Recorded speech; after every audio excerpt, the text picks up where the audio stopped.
اللهم صل على محمد وآل محمد. بہت سے تفصیلی واقعات ہیں، جس واقعے کو پیش کرنا چاہ رہے ہیں ساری تمہید باندھی ہے.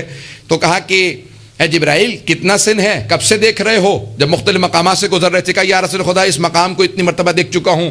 ایک مقام پہ پیغمبر نے کہا رک جاؤ، یہ ایک اور فرشتہ ہے، میں اس سے بات کرنا چاہتا ہوں. کہا یا رسول خدا یہ ایک فرشتہ ہے، کہ ایک مخلوق ایسا فرشتہ تھا کہ اس کے کئی ہاتھ تھے. آگے بڑھے کہا کیا کام کرتے ہو؟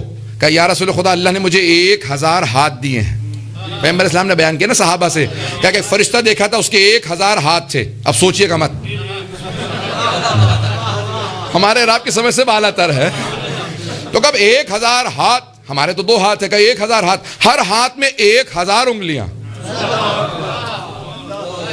1 ملین انگلیاں ہو گئی ہیں، 10 لاکھ انگلیاں ہو گئی. 1000 ہاتھ، ہر ہاتھ میں 1000 انگلیاں. تو میں نے فوراً پوچھا کہ کیا کرتے ہو؟ کہا یا رسول خدا جب بارش ہوتی ہے قطرات گن لیتا ہوں.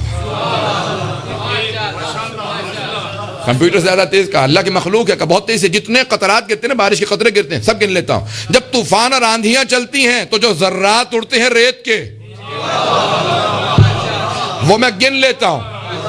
کہا اور کیا کرتے ہو؟ کہا پیغمبر اسلام سے کہا کہ یہ گنتا ہوں وہ گنتا ہوں. کہا کوئی کام جو تو نہ کر سکتا ہو؟ کہا یا رسول خدا جب آپ کی امت آپ پر اور آپ کی آل پہ درود بھیجتی ہے اس کا ثواب نہیں گن سکتا.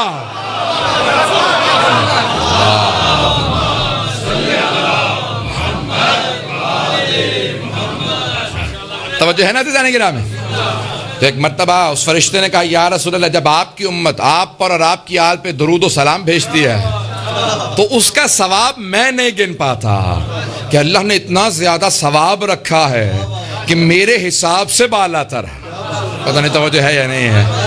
اب سوچئے کہ جناب ختنی مرتبت کا مقام کیا ہے، کہ اللہ نے ان پہ درود کا ثواب کیا رکھا ہے.